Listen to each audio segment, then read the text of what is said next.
Olá, alunos!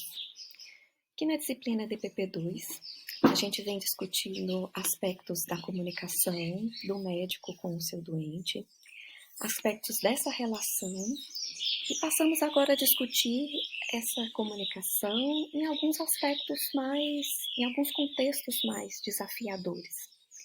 Então, aqui nessa sequência, hoje vamos conversar sobre a comunicação em situações de saúde da mulher.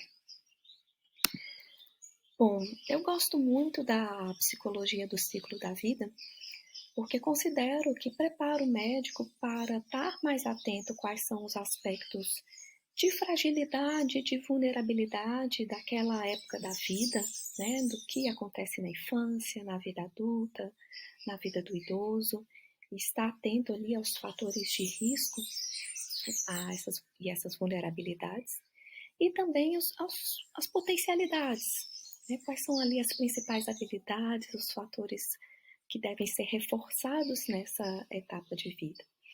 Então, nesse sentido, hoje eu trouxe alguns aspectos para a gente discutir a vida adulta da mulher.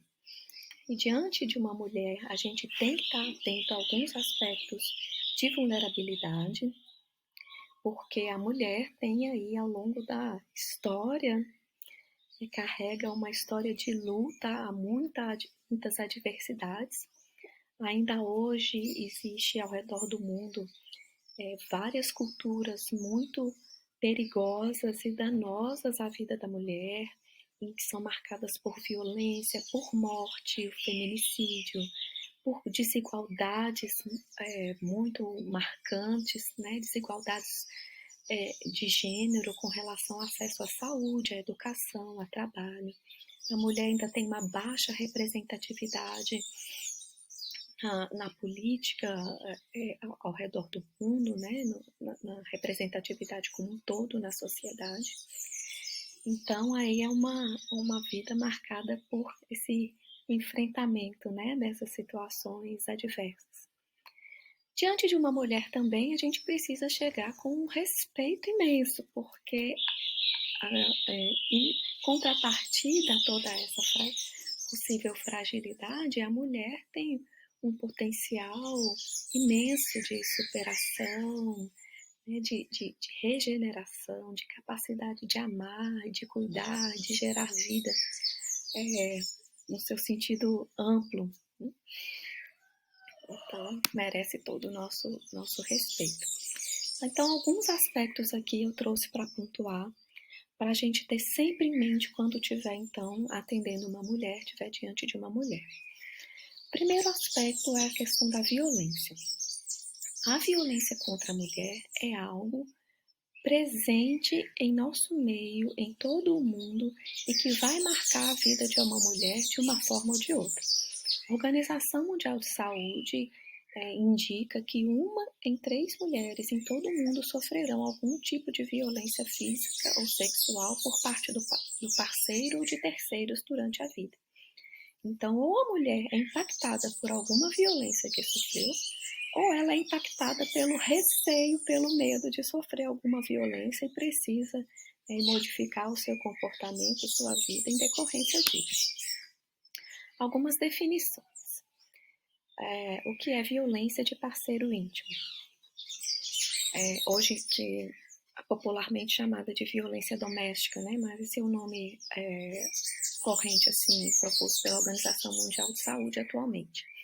É o comportamento dentro de uma relação íntima que causa dano físico, sexual ou psicológico, incluindo atos de agressão física ou coerção sexual, abuso psicológico e de comportamentos controladores. Já a violência sexual é qualquer ato sexual ou tentativa de obter um ato sexual, comentários ou insinuações sexuais não desejados, atos de tráfico dirigidos contra a sexualidade de uma pessoa usando coerção por qualquer pessoa, tá? Independente da relação que a vítima tenha com esse agressor, tá? De qualquer tipo de natureza, inclusive parceiro ou esposo, isso não tem modificação a depender da relação que a vítima tenha com com o agressor, em qualquer contexto. Também é importante isso daqui.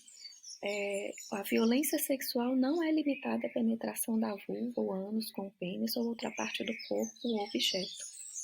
E a Organização de Saúde ainda ressalta aqui no final que essa definição de estupro pode variar um pouco de país para país. Esse assunto nos interessa demais, porque no Brasil, como esse livro aqui muito rico, muito interessante, da jornalista Ana Paula Araújo, lançado ano passado. E ela explica aqui no título muito bem. A gente vive uma cultura do estupro no Brasil. Um estupro é altamente frequente, prevalente. Ainda temos uma cultura que sustenta esse tipo de crime. Bom, então esses quadros aqui são tirados do livro dela. O estupro ele é mais frequente em vulneráveis, em crianças, mais frequente em mulheres, bem mais do que os homens. A principal faixa de idade, então, da violência sexual contra as mulheres chega aqui nesse pico em torno de 12, 14, 15 anos. E qual o impacto, qual a repercussão do abuso sexual na vida de uma mulher? O impacto vai em várias áreas, em vários domínios da vida. Esse aqui é um artigo de revisão que divide nessas 3 áreas o impacto do abuso sexual vivido pela mulher ainda na infância. Impacto negativo na vida psicossocial. Essas pessoas são marcadas muitas vezes por revitimização, comportamento sexual de risco, isolamento, introversão, abuso de drogas, tentativas de suicídio. Impacto negativo na saúde física. Existe uma ocorrência maior de obesidade, doença sexualmente transmissível, dor crônica, fibromialgia entre vítimas de abuso sexual.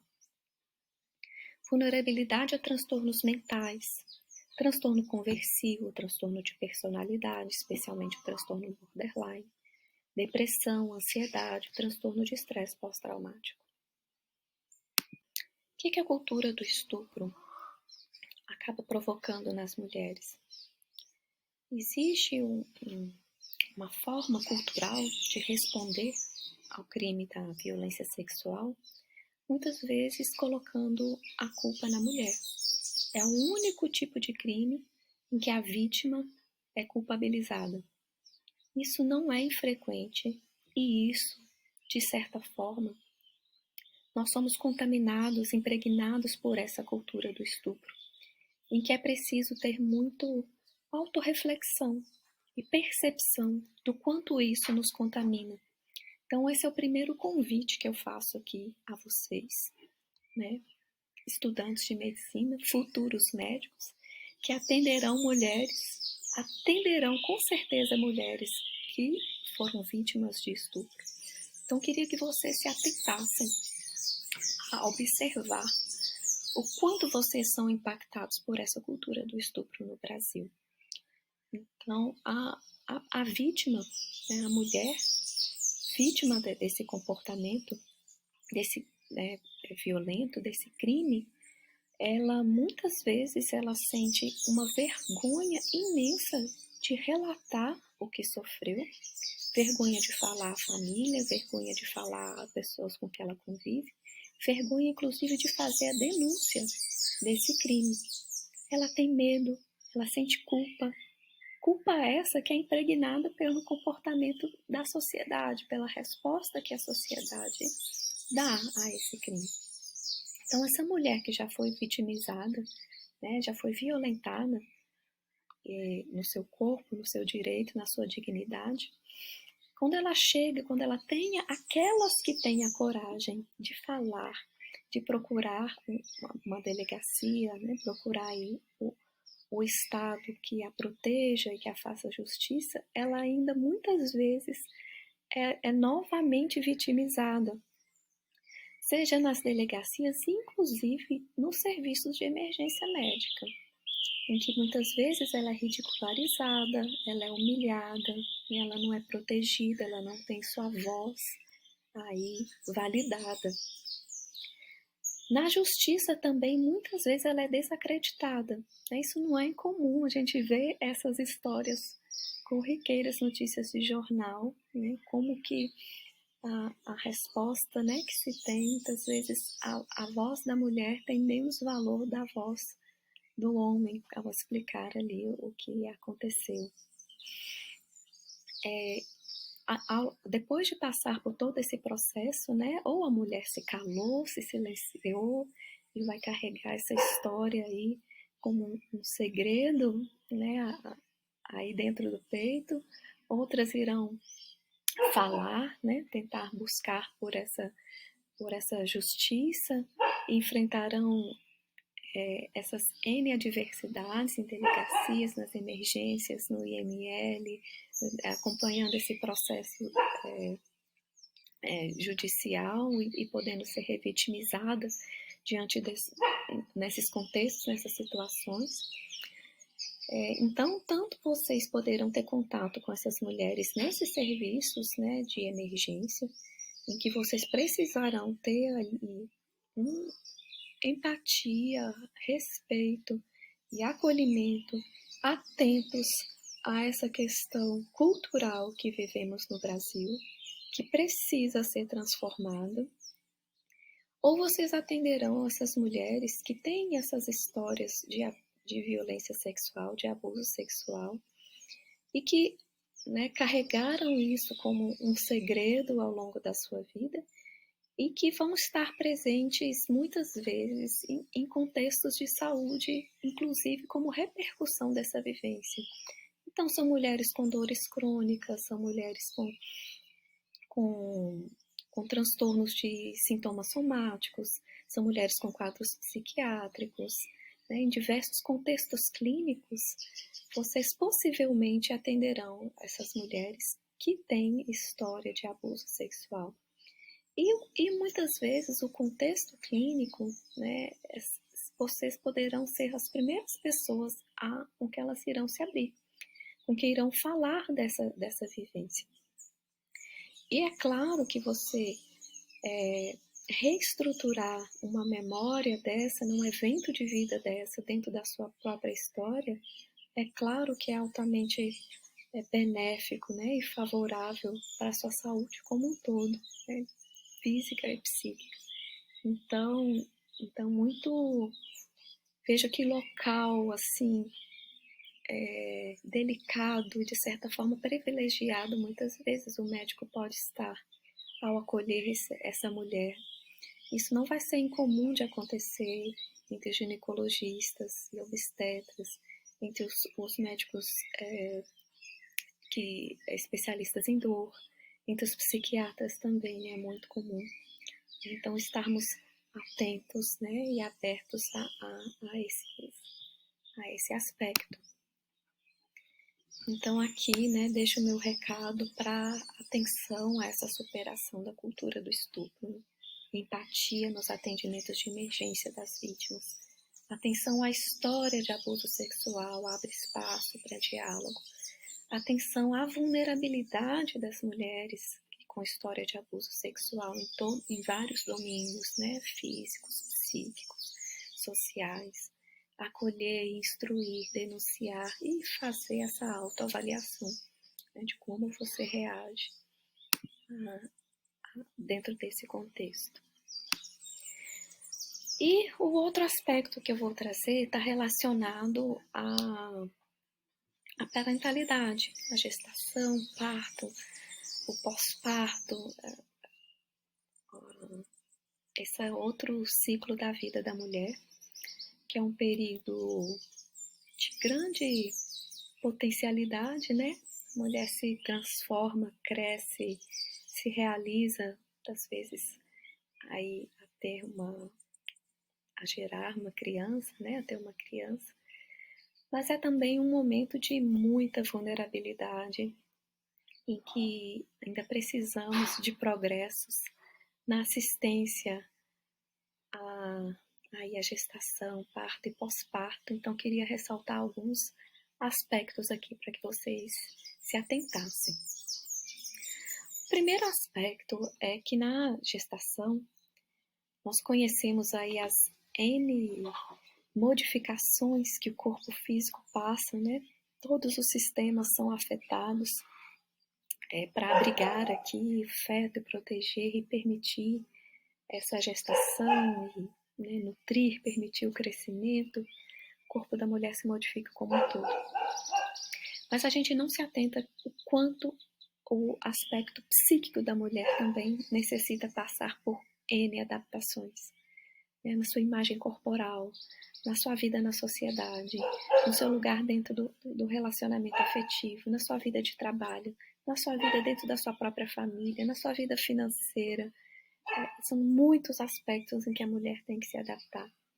Esse é um dos motivos que faz com que a gestação seja um momento chamado de crise psíquica, em que ela precisa se adaptar, ela precisa se adequar a esse novo cenário, se preparar ainda mais para o que vai vir após o nascimento dessa criança. Então, ao atender uma gestante, é preciso todo zelo aos aspectos psíquicos, além dos aspectos físicos.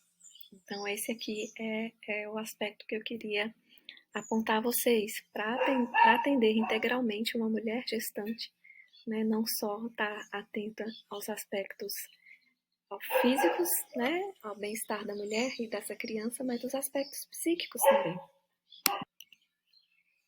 Então, é importante ter em mente que a gestação é uma época de crise psíquica, que as doenças mentais podem estar presentes na mulher gestante e que o adoecimento mental nessa época da vida tem repercussões, é claro, para a vida da mulher, né? Sofrimento, piora na qualidade de vida, impacto na funcionalidade.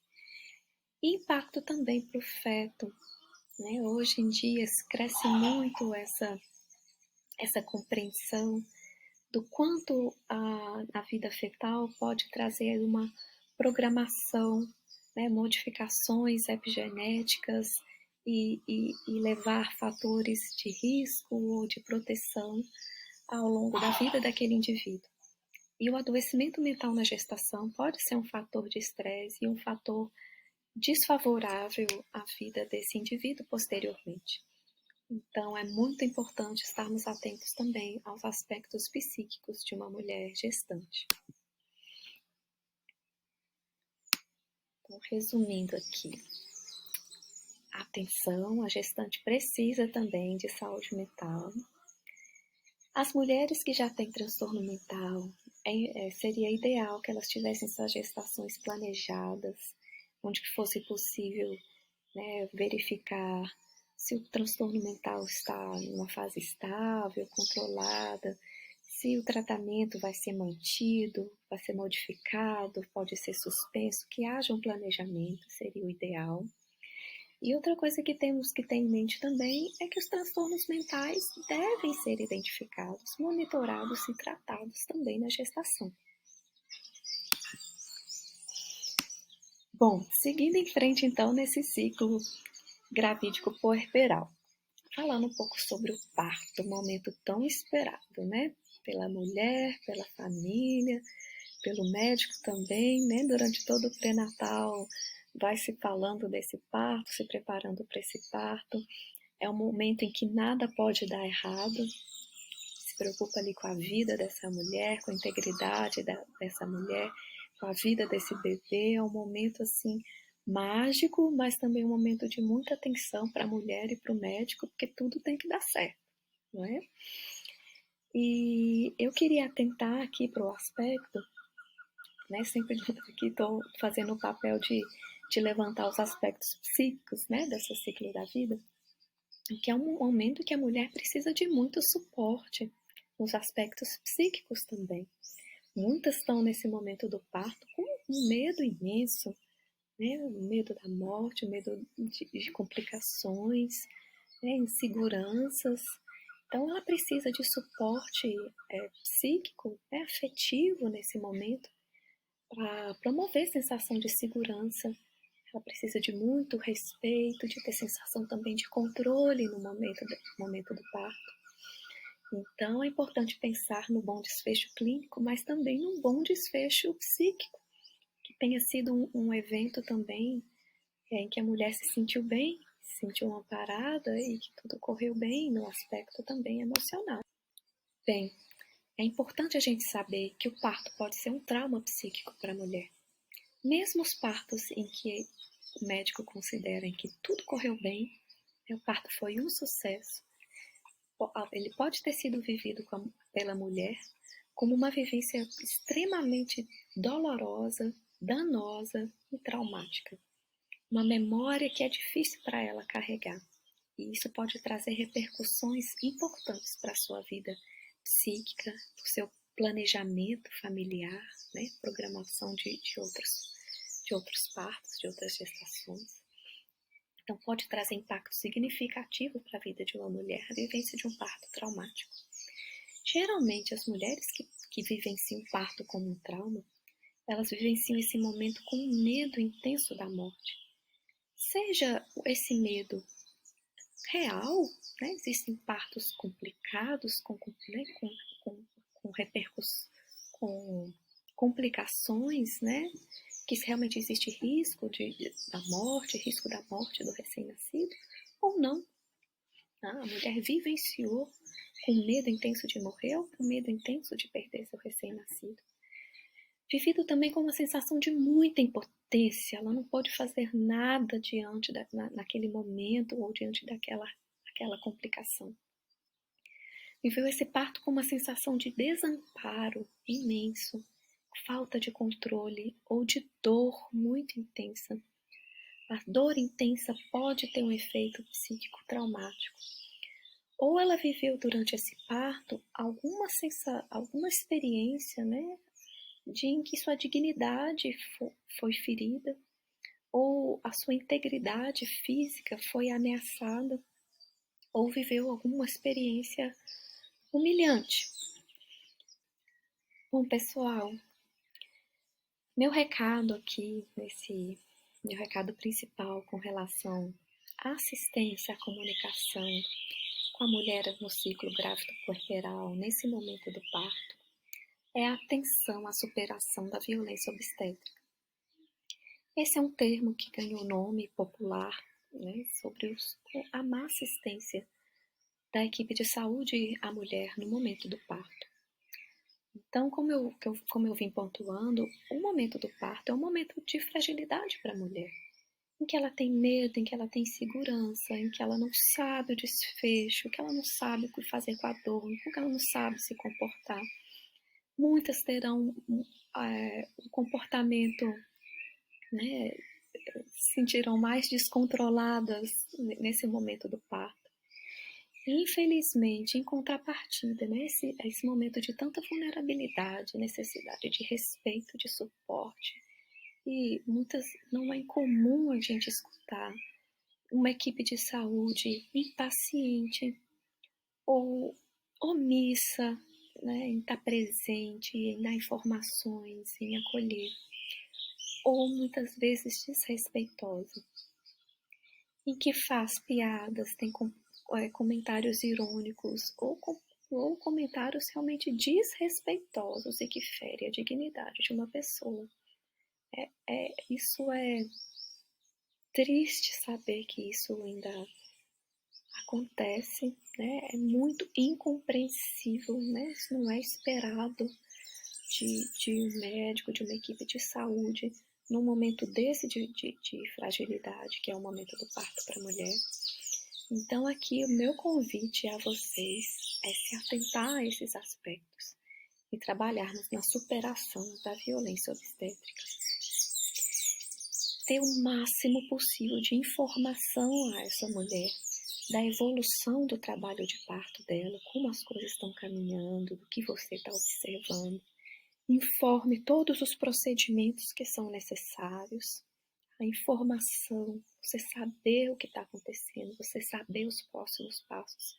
Isso é altamente benéfico para a pessoa se sentir confortável e segura.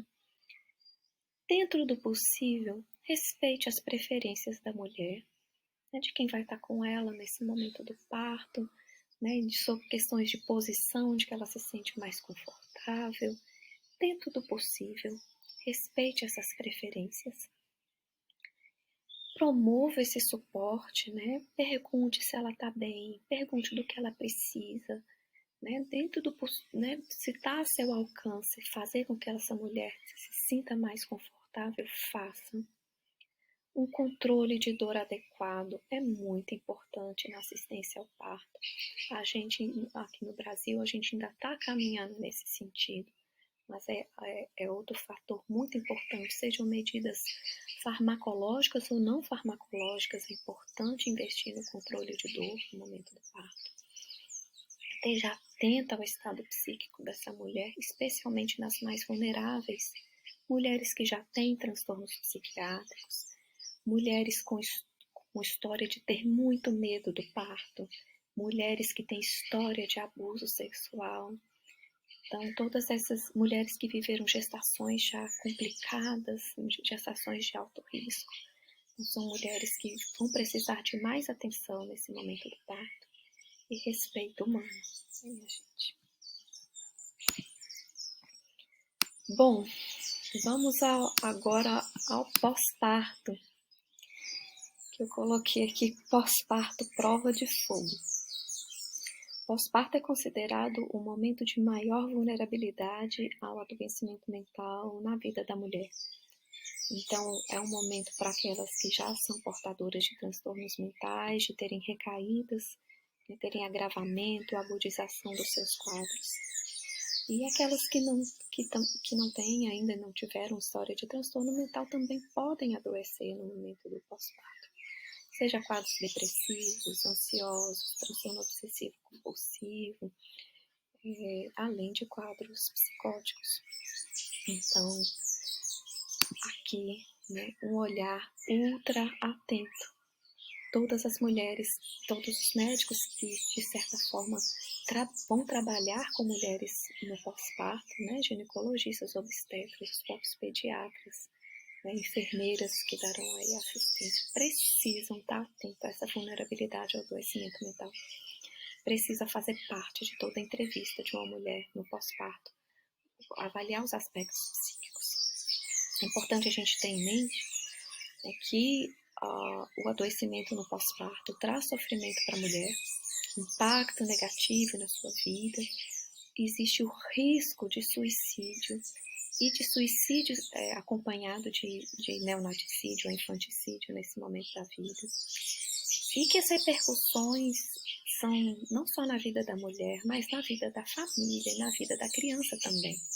O adoecimento mental no momento pós-parto vai prejudicar muito a capacidade da mulher de cuidar da criança, de se vincular a ela, de ser sensível, né, às necessidades dessa criança. E essa relação da mãe com seu bebê, da mãe com sua criança, ela é muito importante no desenvolvimento cognitivo, motor, emocional, psíquico para a vida de um indivíduo. Vai refletir nas suas relações posteriores, né, na sua segurança, na sua saúde mental, na sua capacidade de resiliência. Então, precisamos que as mulheres estejam bem para que elas consigam estar sensíveis e conseguir ter um bom vínculo com suas crianças e assim promover também a saúde mental desse indivíduo que está se desenvolvendo. Então, aqui a atenção ao suporte à mulher no pós-parto. Tá? Rastreio de transtorno mental deve fazer parte de todo atendimento de puérpera. Sinais de psicose puerperal, tenha em mente que isso é uma emergência médica, tá? Não dá para esperar, o atendimento é imediato. E os transtornos mentais no pós-parto não podem ser menosprezados. Suas repercussões não só na vida da mulher. Outro aspecto que eu gostaria de conversar com vocês é sobre o luto nesse momento.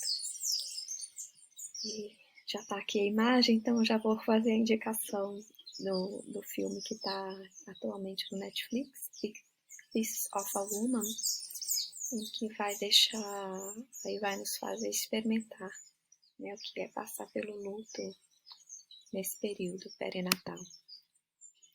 Esse luto pode acontecer tanto em situações de infertilidade, né, a mulher que tem a expectativa de gerar e essas expectativas da maternidade são frustradas, então cada expectativa frustrada é aí uma vivência de luto pelo que não foi.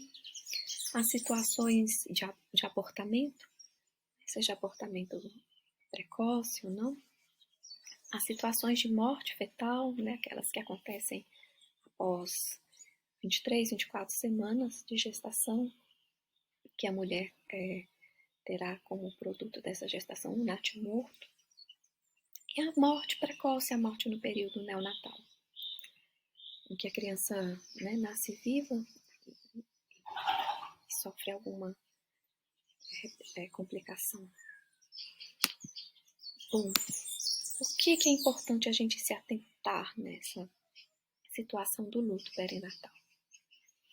Primeiro é importante para aqui, né, para nós médicos, sabermos que é necessário aqui um zelo redobrado com relação à forma de se dar essa notícia e a forma de se dar esse amparo a essa mulher que passará por um aborto ou pela morte fetal, a morte neonatal.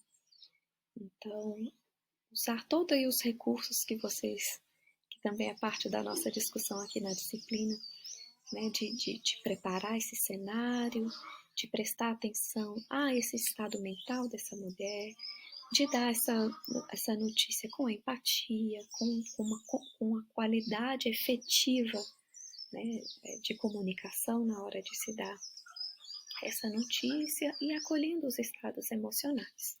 Que a forma com que a pessoa recebe a notícia também é um fator, pode ser um fator benéfico em como ela vai processar esse luto. Um aspecto importante da gente saber é que o luto, nesse momento do perinatal, muitas vezes é um luto invalidado pela sociedade. Então, não é incomum a mulher ficar escutando um aborto precoce, isso é normal, isso é da natureza, você terá outros filhos, não se preocupe. Então, é como se a sociedade não permitisse que a mulher sofresse nesses contextos e não permitisse com que ela fosse uma mãe que perdeu um filho. Então, é importante estar atento a esses aspectos, porque psiquicamente a mulher se torna mãe antes ainda do parto. Ela se torna mãe ainda desse filho imaginado, né, fantasiado. O vínculo da mulher com o seu filho começa ainda na gestação e pode começar bem precocemente. Então, essa mulher que passa por um abortamento, ela perdeu um filho. Ela foi mãe e ela perdeu um filho. E isso muitas vezes não é reconhecido pela sociedade, mas precisa agora ser reconhecido por nós que sabemos desse processo, né? Nós médicos que vamos estar assistindo essas mulheres, é importante saber disso. Então, primeiro passo, você não vai desvalidar esse luto, tá? Não dê frases prontas, não queira que ela não sofra, então você vai validar, você vai dar suporte e você vai, inclusive, acolher as necessidades de rito, né? Nos produtos de abortamento, muitas vezes as mulheres não fazem ritos de passagem, né? Não velam o corpo, não fazem os enterros e outros comportamentos rituais que são importantes nos aspectos psíquicos para a elaboração do luto. Então, você vai, essas mulheres que sofrem abortamento ou perda fetal, fique atento a se essa mulher aponta alguma necessidade de rito. Se quer ver, se quer tocar, né, no corpo da criança, né, como é que ela gostaria de viver nesse momento. Então, acolha, né, porque muitas terão essa necessidade, e isso pode ser importante para elas psiquicamente na elaboração do luto. Bom, então esses são os aspectos que eu trouxe para pontuar para vocês, né, no atendimento, na assistência às mulheres, em que vocês, em diferentes especialidades, em diferentes caminhos que traçarão aí na profissão de vocês, possivelmente atenderão mulheres, então que estivessem atentos a esses aspectos, tá? Isso aqui é uma frase e algumas dicas aqui de livro para a gente finalizar.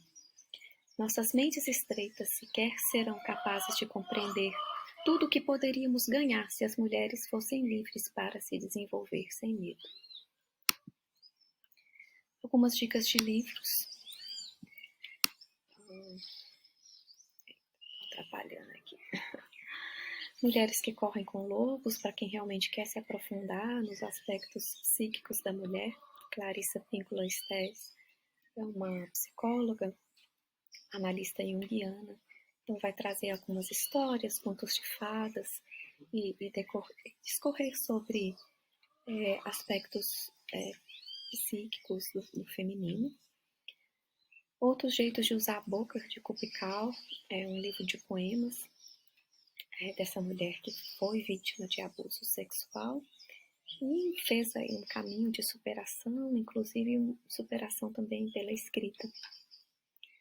Depois do Parto à Dor, é um livro autobiográfico da atriz Brooke Shields, que passou por um quadro de depressão no pós-parto e descreve aqui nesse livro de um modo muito corajoso e bonito, de partilha realmente com outras mulheres e que outras mulheres estejam atentas, né, a esse aspecto. Esse livro ilustrado, chamado Mãe, da jornalista escritora Cris Guerra, que ela tem várias crônicas sobre a maternidade.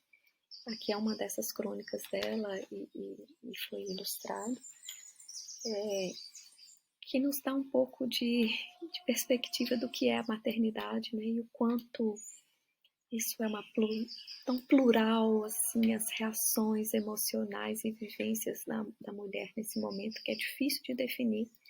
Às vezes a arte consegue definir um pouco melhor o que sejam as vivências para a gente. E o livro que eu citei é Abuso, a Cultura do Estupro no Brasil, da jornalista Ana Paula Araújo.